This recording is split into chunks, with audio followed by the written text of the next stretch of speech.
Report breaking.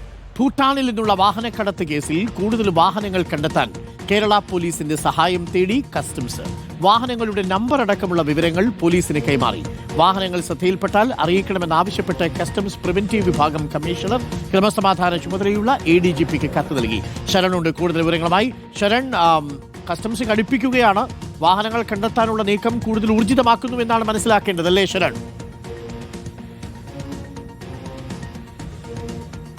Arunkumar, അതായത് operation നംകോറിന്റെ ഭാഗമായിട്ടുള്ള പരിശോധനകൾ ഊർജിതമാണ്. അങ്ങനെ പരിശോധനകൾ ഊർജിതമാക്കിയോടുകൂടി ഉടമകൾ വാഹനങ്ങളുടെ രൂപമാറ്റം വരുത്തുകയും ഇതോടൊപ്പം തന്നെ വാഹനങ്ങൾ കേരളത്തിന് പുറത്തേക്ക് കടത്താൻ ശ്രമിക്കുന്നുണ്ടെന്നുള്ള വിവരമാണ് നേരത്തെ കസ്റ്റംസിന് ലഭിച്ചിരുന്നത്. അതിന്റെ അടിസ്ഥാനത്തിലാണ് സംസ്ഥാനത്തെ എല്ലാ ചെക്ക് പോസ്റ്റുകൾക്കും കസ്റ്റംസ് ജാഗ്രതാ നിർദ്ദേശം നൽകിയിരുന്നത്. ഇതിന് പിന്നാലെയാണ് ഇപ്പോൾ കേരള പോലീസിന്റെയും സഹായം തേടിയിരിക്കുന്നത്. അതായത് നേരത്തെ കസ്റ്റംസ് കണ്ടെത്തിയിരുന്നത് ഈ ഭൂട്ടാനിൽ നിന്ന് നികുതി വെട്ടിച്ച് എത്തിച്ച വാഹനങ്ങൾ, ആ വാഹനങ്ങളിൽ 200ഓളം വാഹനങ്ങൾ കേരളത്തിലേക്ക് എത്തിയിട്ടുണ്ടെന്നുള്ളതാണ്. പക്ഷേ 38 വാഹനങ്ങൾ മാത്രമേ ഇതുവരെയുള്ള പരിശോധനയിൽ കണ്ടെത്താൻ കഴിഞ്ഞിട്ടുള്ളൂ. ഈ സാഹചര്യത്തിലാണ് കേരള പോലീസിന്റെ സഹായം തേടിയിരിക്കുന്നത്.